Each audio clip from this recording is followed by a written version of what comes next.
यदि आप भारत के सड़कों में किसी भी रैंडम लोगों से पूछते हैं कि भारत को आज़ादी किसने दिलाई, आप पाएंगे वे शायद महात्मा गांधी का नाम कहेंगे। उनसे यह भी पूछें कि भारत को आज़ादी कैसे मिली, वे शायद कहेंगे अहिंसा से, नॉन वायलेंस से। ऐसे ये उत्तर गलत नहीं है, लेकिन वे 100% सही भी नहीं है। भारत की आज़ादी कई चीज़ों का परिणाम थी, सैकड़ों डिफरेंट कैरेक्टर्स, कई विचारधाराएं और निश्चित रूप से सौभाग्य। ये कहना कि अहिंसा ने हमें आज़ादी दी है, ये इतिहास की काफ़ी हल्की समझ होगी। यद्यपि उन घटनाओं को लगभग 8 दशक बीत चुके हैं, लेकिन आज भी चीज़ें धुंधली हैं। कई सवाल की उत्तर अभी तक नहीं मिले हैं, और कुछ सवालों को उठाना तो बेहद असहज हो जाता है, क्योंकि वो हमारे लेजेंड्स के बारे में है। इसका कतई ये मतलब नहीं है कि हम उन्हें उठाने से कतराएं। हमारे अतीत पर सवाल उठाना एक मैच्योर और डेवलप्ड लोकतंत्र का संकेत है। आइए पहले गांधी और बोस के बीच के डिफरेंस को समझने का प्रयास करते हैं। उनकी विचारधाराओं में समानताएं। दोनों व्यक्तियों ने स्वतंत्र भारत में समाजवाद को आगे बढ़ाने का मार्ग माना। वे दोनों धार्मिक व्यक्ति थे और कैपिटलिज्म को नापसंद करते थे। उन्होंने छुआछूत के खिलाफ काम किया और महिलाओं की मुक्ति की बात कही। उनमें बहुत मतभेद भी थी, जैसे अहिंसा बनाम उग्रवादी दृष्टिकोण। महात्मा गांधी जहां अहिंसावादी थे, वहीं सुभाष चंद्र बोस आज़ादी के लिए उग्रवादी दृष्टिकोण रखते थे। साधन और साध्य, जहां बोस की नज़र में लक्ष्य को प्राप्त करने के लिए किसी भी साधन का उपयोग करना गलत नहीं था, वहीं गांधी के लिए सिर्फ अंत वांछनीय हो इसके लिए आप किसी भी मार्ग को ले ले, यह सही नहीं था। सरकार के रूप में उनके मतभेद। अगर बोस की प्रारंभिक लेखन को देखा जाए तो उन्होंने ये राय व्यक्त की थी कि लोकतंत्र भारत के लिए स्वीकार्य राजनीतिक व्यवस्था है, लेकिन बाद में उनके विचार में बदलाव आया और उन्होंने राष्ट्र के पुनर्निर्माण तथा गरीबी और सामाजिक असमानता के उन्मूलन की प्रक्रिया के लिए कहा कि लोकतांत्रिक प्रणाली पर्याप्त नहीं होगी। वहीं गांधी एक आदर्श राज्य, राम राज्य की प्रतिनिधित्व सरकार एवं संविधान, एक सेना या एक पुलिस बल की आवश्यकता जहां नहीं हो, उसकी परिकल्पना करते थे। गांधी केंद्रीकरण के विरोधी थे। अगर बात हो सैन्यवाद का, तो बोस सैन्य अनुशासन के प्रति बहुत ही आकर्षित थे, जबकि गांधी कुल मिलाकर सेना के खिलाफ थे। उनका राम राज्य सत्य और अहिंसा तथा आत्मनियमन की अवधारणा पर आधारित था। अर्थव्यवस्था पर भी दोनों के विचार में मतभेद था। गांधी की स्वराज की अवधारणा के आर्थिक दृष्टिकोण का अपना ही ब्रांड था, जबकि बोस भारत के लिए बड़े औद्योगिकरण के पक्ष में थे। शिक्षा को अगर देखें तो गांधी अंग्रेजी शिक्षा प्रणाली के खिलाफ थे, जबकि बोस उच्च शिक्षा के पक्षधर थे, खासकर तकनीकी और वैज्ञानिक क्षेत्रों में, क्योंकि वे एक औद्योगिक भारत चाहते थे। आइए हम इसे डिटेल में देखते हैं। What made Britain leave India, Gandhi's non violence और सुभाष चंद्र बोस INA। दोनों महापुरुषों की अलग रणनीति थी। मोहनदास करमचंद गांधी ने 1942 में क्विट इंडिया आंदोलन शुरू करने के लिए अहिंसा का इस्तेमाल किया। अगले वर्ष सुभाष चंद्र बोस बाबू ने भारतीय राष्ट्रीय सेना को पुनर्जीवित किया। अंतर स्पष्ट था। गांधी ने ब्रिटेन को भारत छोड़ने के लिए कहा, बोस ने कहा कि मैं छोड़ने पर मजबूर कर दूंगा। अंत में कौन सफल हुआ? 1944 में गांधी ने ब्रिटेन को एक विकल्प की पेशकश की। उन्होंने कहा, हम सिविल डिसओबीडियंट यानी सविनय अवज्ञा को रोकेंगे, लेकिन एक शर्त पर, हमें तत्काल स्वतंत्रता दी जाए। लॉर्ड वेवेल तब वायसराय हुआ करते थे। उन्होंने इस प्रस्ताव को पूरी तरह से खारिज कर दिया। उन्होंने कहा, यह एक चर्चा के लिए एक प्रारंभिक बिंदु भी नहीं है। बोस को हालांकि अधिक सफलता मिली। उनकी इंडियन नेशनल आर्मी यानी INA द्वितीय विश्व युद्ध हार गई। 1945 में उनकी मृत्यु हो गई। लेकिन उसके बाद क्या हुआ? इस घटना ने उनकी आइडियोलॉजी को पूरे भारत में प्रेरित कर दिया। 1945 के अंत से INA के सैनिकों को ट्रायल पर रखा गया था। उन्होंने इंपीरियल जापान के लिए लड़ाई लड़ी थी। अब ब्रिटेन बदला चाहता था। यह ब्रिटेन की ताबूत में आखिरी कील की तरह था। INA सैनिकों के समर्थन में पूरे भारत यूनाइटेड हो गया। दूसरे और भी सैनिक, पुलिसमैन और नौकरशाहों ने INA सैनिकों से प्रेरणा ली। ट्रायल के दौरान मुंबई में एक बड़े पैमाने पर नौसेना विद्रोह हुआ, जिसमें लगभग 20,000 नाविक और 78 जहाज शामिल थे। इसी तरह के विद्रोह चेन्नई और पुणे में भी हुई। कराची और कोलकाता में भी दंगा भड़क गए। अंग्रेज हिल गए। वे सेना के साथ सिविल डिसओबीडियंस को संभाल तो सकते थे, लेकिन अगर सेना ने खुद विद्रोह कर दिया तो ब्रिटिश असहाय हो गए। डॉक्टर BR अम्बेडकर को इसका एहसास हुआ। 1955 में उन्होंने यही कहा था, मुझे लगता है कि अंग्रेज इस निष्कर्ष पर पहुंचे थे कि अगर वे भारत पर शासन करते हैं तो एकमात्र इस आधार पर कि वो ब्रिटिश और भारतीय सेना का अनुपात और रखरखाव कैसे करते हैं। हालांकि ब्रिटिशर्स सेकेंड वर्ल्ड वॉर में 3,84,000 ब्रिटिश सैनिकों को खो दिए। वे 21 बिलियन पाउंड के कर्ज में भी थे। इसीलिए भारत पर कब्जा बनाए रखने के लिए ब्रिटिश सैनिकों का उपयोग करना सवाल से ही बाहर था। उनके पास ना तो मैन पावर था, ना ही पैसा। तो उन्होंने क्या किया? उन्होंने अपने बोरिया बिस्तर समेटा और भारत को छोड़ दिया। भारत इस तरह से लाभ उठाने वाला एकमात्र देश नहीं था। ब्रिटेन ने 1946 में जॉर्डन, 1948 में म्यांमार, 1948 में सीलोन यानी श्रीलंका, 1948 में फिलिस्तीन, ये सब देश भी छोड़ दिया। सेकेंड वर्ल्ड वॉर के बाद यूके की जगह USA सुपर पावर बन गया। और वो USA decolonisation, freedom, liberty, etc ideology को प्रमोट कर रहा था ताकि नई देश आज़ाद होकर उनकी कैपिटलिज्म वाली आइडियोलॉजी से जुड़ जाए। एकमात्र सवाल यह है कि इतने जल्दी से आज़ादी कैसे आ गई। क्लेमेंट एटली इस दौरान ब्रिटिश प्रधानमंत्री थे। सालों बाद उन्होंने इस बारे में बात की कि वो आज़ादी के लिए क्यों सहमत हुए। उन्होंने कई कारण दिए, लेकिन मुख्य कारण था the erosion of loyalty among the armed forces, यानी सशस्त्र बलों के बीच वफादारी का क्षरण। अंग्रेज अब उन पर भरोसा नहीं कर सकते थे, इसलिए उनका सबसे अच्छा विकल्प छोड़ना ही था। हालांकि क्लेमेंट एटली ने ये टिप्पणियां सार्वजनिक रूप से नहीं की। उन्होंने ये सब जस्टिस पीपी चक्रवर्ती के साथ एक निजी चैट के दौरान साझा किया। वो पश्चिम बंगाल के कार्यवाहक गवर्नर थे। इन टिप्पणियों से एक बात तो स्पष्ट हो जाती है कि ब्रिटेन ने भारत इसलिए नहीं छोड़ा क्योंकि उनके दिल में बदलाव आया था या क्योंकि अहिंसा ने उनके विवेक को सोचने पर मजबूर कर दिया था। उन्होंने इसलिए छोड़ दिया था क्योंकि ये अब प्रैक्टिकल नहीं था। उनके पास भारत की 300 मिलियन आबादी को नियंत्रण करने का कोई साधन नहीं था। Why did Gandhi oppose Bose politics? यह स्पष्ट है कि गांधी और बोस ने एक दूसरे को अपोज किया। गांधी ने 1939 में बोस के चुनाव को कांग्रेस अध्यक्ष के रूप में रोकने की कोशिश की। जब बोस ने पहली जीत हासिल की तो गांधी ने इसे व्यक्तिगत हार कहा। एक बार फिर यह आइडियोलॉजी यानी विचारधारा थी जिसने दोनों के बीच में खाई पाट दी थी। बोस फुल इंडिपेंडेंस चाहते थे क्योंकि उन्हें डर था कि गांधी ब्रिटिशर्स से कुछ कम के लिए भी समझौता कर लेंगे, शायद डोमिनियन स्थिति के लिए भी वो मान जाए।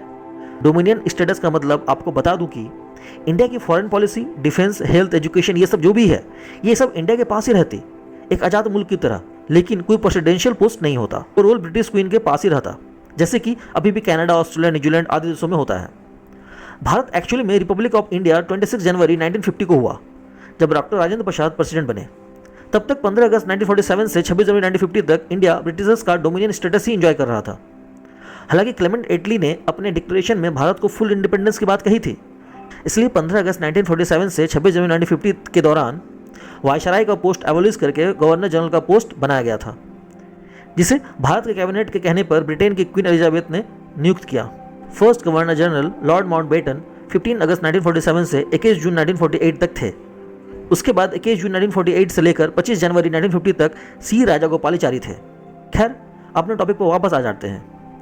आपको समझ आ ही गया होगा कि मतभेदों के कारण गांधी और बोस में प्रतिद्वंदिता तो थी, गांधी इस कड़ी में अच्छी तरह से सामने नहीं आए। इतिहासकारों ने उन्हें इस पॉलिटिक्स को पेटी पॉलिटिक्स का नाम दिया। सुभाष चंद्र बोस की रेडिकल रणनीति ने उन्हें गिरफ्तार भी करवाया, लेकिन 1941 में वो ब्रिटिश इंडिया से भाग गए। उन्होंने विदेश में आज़ादी के लिए रैली शुरू की। विचार बहुत सरल था, आपके दुश्मन का दुश्मन हमारा दोस्त। उस तर्क का उपयोग करते हुए वो नाजी जर्मनी और इंपीरियल जापान तक पहुंच गए। अंग्रेज बेहद क्रोधित थे। वे बोस को नाजी और जापानियों के सहयोगी कहते थे। अगले साल 1942 में क्विट इंडिया आंदोलन घोषित किया गया। बोस ने इसका समर्थन किया और उन्होंने इसे इंडियाज एपिक स्ट्रगल कहा, लेकिन भावना कभी परस्पर दोनों तरफ से नहीं आई। बोस ने 1943 में स्वतंत्र भारत की एक अंतरिम सरकार की स्थापना की, जो निर्वासन में एक सरकार की तरह थी। यह लगभग 9 देशों द्वारा मान्यता प्राप्त थी। उनमें से सभी जापान और जर्मनी के एलाइज थे। गांधी और कांग्रेस ने बोस की सरकार या सेना को कभी नहीं अपनाया, कम से कम युद्ध के दौरान तो बिल्कुल नहीं। ऐसा क्यों था? क्योंकि कांग्रेस वैचारिक रूप से ब्रिटेन की तरफ था। वे युद्ध का समर्थन करने के लिए कभी सहमत नहीं हुए, लेकिन वे हिटलर की पराजित होते देखना भी चाहते थे। साथ ही आंदोलन के भीतर एक पॉलिटिकल पावर स्ट्रगल भी था। गांधी नेहरू को ज़्यादा पसंद किया करते थे।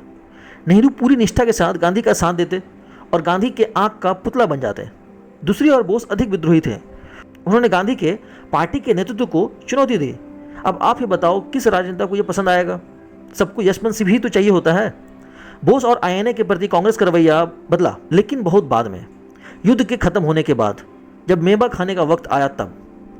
वास्तव में नेहरू आईएनए ट्रायल्स के दौरान वकीलों में से एक थे। कई इतिहासकारों का कहना है कि यह राजनीतिक निर्णय था, क्योंकि आईएनए ट्रायल्स ने पब्लिक इमेज पर कब्जा कर लिया था। और अचानक आप पाएंगे कि कांग्रेस भी इस पब्लिक एडमिरेशन का एक टुकड़ा अपने लिए चाहती थी। How did world war 2 save the Indians freedom struggle? हमने आपको बताया कि इसने ब्रिटेन को कैसे तबाह किया, लेकिन इसके अलावा एक और चीज़ थी जिसने आज़ादी में इंपॉर्टेंट रोल प्ले की। यूरोप, अफ्रीका और एशिया में युद्ध में 25 लाख भारतीय लड़े। एक बार युद्ध समाप्त होने के बाद वे घर वापस आ गए, लेकिन लगभग वो केवल 7 से 8 लाख सेना के ही लोग थे। बाकी लोग या तो मारे गए थे, या ध्वस्त हो गए थे, या फिर वहीं कहीं सेटल हो गए थे। कल्पना कीजिए कि 25 लाख से 8 लाख। हम यहाँ उच्च प्रशिक्षित सैनिकों की बात कर रहे हैं। उनमें से कई आत्मरक्षा इकाइयों और स्वयं सेवक समूहों में शामिल हो गए। उन्होंने अपने साथी भारतीयों को प्रशिक्षित किया। लेकिन विदेशों की सेवा का मतलब था एक और स्पेशल बात। इन सैनिकों को नए विचारों का एक्सपोजर मिला, लिबर्टी, फ्रीडम, डेमोक्रेसी जैसी चीज़ें। वे द्वितीय विश्व युद्ध में किसी और के अधिकारों के लिए ट्रेंच में घुसकर लड़ रहे थे, इसलिए इस बार घर वापस आने के बाद वे सोचने लगे कि हमारे अधिकारों का क्या। इससे आज़ादी की ओर एक बड़ा धक्का लगा। यहाँ तक कि बोस की सेना भी इस सैनिकों से बनी थी। उनमें से हजारों ने साउथ ईस्ट एशिया की सेवा की थी। जापान ने उन्हें हराया और जेल में डाल दिया। युद्ध के यही कैदी बोस के आईने के मूल सैनिक बने और 1945 में बोस के लापता होने के बाद भी वो सैनिक भारत में वापस आ गए थे। How did Jawaharlal Nehru became India's first prime minister? In short जवाब है नहीं। 1946 में कांग्रेस ने एक आंतरिक चुनाव किया। अगले राष्ट्रपति को चुनने का समय आ गया था। वे भारत के इंटरिम पीएम भी होंगे। तो इस सियासी दांव में इस बार बहुत कुछ था। गांधी की पसंद शुरू से ही अस्पष्ट थी। वे चाहते थे कि नेहरू पदभार संभाले और गांधी का मानना था कि नेहरू अंग्रेजों के साथ बातचीत करने के लिए बेहतर विकल्प है। वो कैम्ब्रिज से ग्रेजुएट थे। वो फराटेदार अंग्रेजी बोलते थे। साथ ही विदेशों में लोग उन्हें ज़्यादा जानते थे। लेकिन नेहरू को पार्टी की राज्य समितियों से समर्थन की आवश्यकता थी, तभी वो निर्वाचित हो सकते थे। उनके पास चुनौतियां भी थी, सरदार पटेल और आचार्य कृपलानी के रूप में, जो इस पीएम दौर के हिस्सा थे। क्या आप जानते हैं कि परिणाम क्या थे? 15 राज्य समितियों में से 12 ने पटेल को नामित किया। उनमें से 3 एब्सेंटी हो गए क्योंकि वो लोग गांधी को दुख नहीं करना चाहते थे। उनमें से किसी ने भी जवाहरलाल नेहरू को नामांकित नहीं किया। गांधी ने एक डिक्टेटर की तरह रवैया अपनाया और सरदार पटेल से दौड़ से हटने को कहा। जाहिर है दूसरी तरफ नेहरू से चुप्पी थी। नेहरू इतने स्टबन थे कि कभी नंबर 2 नहीं बनते। इसलिए गांधी ने बिल्कुल गुरु द्रोण के जैसे एकलव्य और अर्जुन वाली कहानी दोहराई। पटेल गांधी को काफी एडमायर करते थे। पटेल साहब ने गांधी की बात को मान लिया। पटेल को एक अच्छा प्रशासक माना जाता था, लोगों का नेता। वो ग्रास रूट के बहुत करीब थे। फिर भी ये नेहरू था जो पहला प्रधानमंत्री बने। बाकी जैसा भी कहते हैं वो इतिहास है। यहाँ कहानी के कई वर्जन होते हैं। नेहरूवियन हिस्टोरियन कहते हैं कि नेहरू ज़्यादा योग्य थे क्योंकि वो पटेल की तुलना में इंडियन मुस्लिमों और यंग रेडिकल कम्युनिस्टों को सेकुलर इंडिया एंड कांग्रेस की तरफ अधिक अच्छे तरह से अट्रैक्ट कर सकते थे। नेहरू का इंटरनेशनल एक्सपोजर भी पटेल की तुलना में कहीं ज़्यादा था और न्यू इंडिया को फॉरेन कंट्रीज से रिलेशन बनानी बहुत ज़रूरी थी क्योंकि इंडिया के लीडर्स के हाथ में फॉरेन एंड डिफेंस पॉलिसी बनाने की कैपेसिटी पहली बार आ रही थी। वहीं बाकी स्टूडेंट्स कहते हैं पटेल सिर्फ 6 साल गांधी से उम्र में छोटे थे जबकि नेहरू 20 साल। ऐसे में पटेल के साथ अपनी बात मनवाने में गांधी उतने सहज नहीं थे जितने नेहरू से थे क्योंकि गांधी को नेहरू फुल्ली अबाइड करते थे। इसके जवाब में नेहरूवियन हिस्टोरियन कहते हैं उम्र में छोटा होना नेहरू की यूएसपी थी क्योंकि न्यू इंडिया को ऐसे लीडर्स की जरूरत थी जो यूनियन ऑफ इंडिया को कंसोलिडेशन का काम कर सके और गवर्नमेंट पॉलिसीज को लंबे अरसे तक बिना डाइवर्ट हुए चला सके। वहीं कुछ हिस्टोरियंस ये भी मानते थे कि आनंद भवन में भारतीय राष्ट्रीय कांग्रेस का मुख्यालय था जो 120 साल पहले भी लाखों रुपये के लायक था। अभी के टाइम पे 100 करोड़ उनकी कीमत आंकी जा सकती है।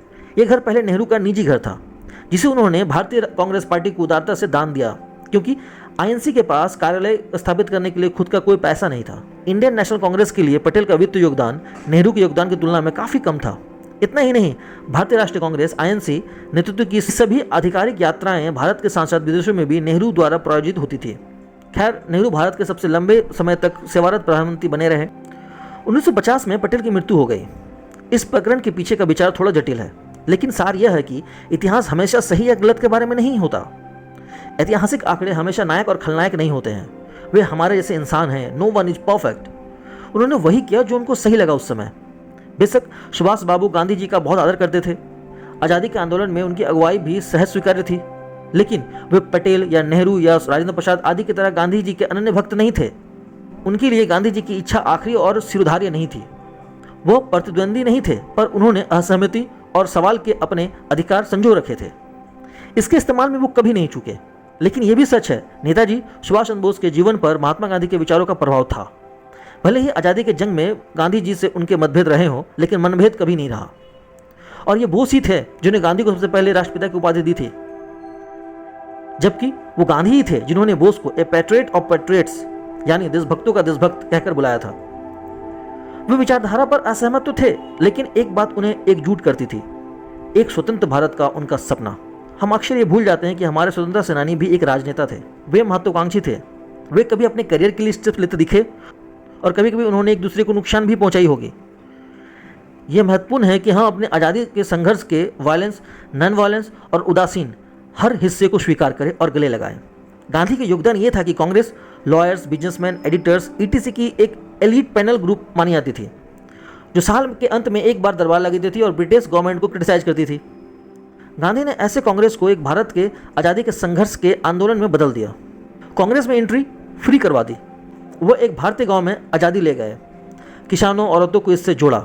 1920 के दशक के दौरान भारत में ब्रिटेन का निर्यात लगभग 90.6 मिलियन पाउंड था, जो 1930 में घटकर 52.9 मिलियन पाउंड हो गया, जो कि अपने आप में 41% की गिरावट है। ब्रिटिश इंडिया के राजस्व का लगभग 8.2% नमक कर था और गांधी जी जानते थे कि सरकार इसे नज़रअंदाज नहीं कर सकती है, इसलिए गांधी ने नमक आंदोलन चुना। इसके अलावा quit India and civil disobedient movement से भी ब्रिटिश सरकार को बेहद रेवेन्यू का लॉस हुआ और उन्हें राउंड टेबल कॉन्फ्रेंस में आना ही पड़ा। उसी समय उन्होंने बोस जैसे को विचारधारा अलग होने पर अलग भी किया। उन्होंने पार्टी में बोस की स्थिति को कम करने की कोशिश भी की। हमें यह स्वीकार करने की आवश्यकता है कि गांधी और बोस अपनी अलग अलग विचारधाराओं के बावजूद एक दूसरे के प्रति गहरा सम्मान रखते थे। हालांकि दोनों ने आज़ादी के लिए राष्ट्रीय संघर्ष में एक दूसरे द्वारा किए गए कार्यों की सराहना भी की और भारत के आज़ादी संग्राम में बहुत महत्वपूर्ण भूमिका भी निभाई। दोनों चीज़ें सच हैं। यह एक मैच्योर लोकतंत्र की पहचान है।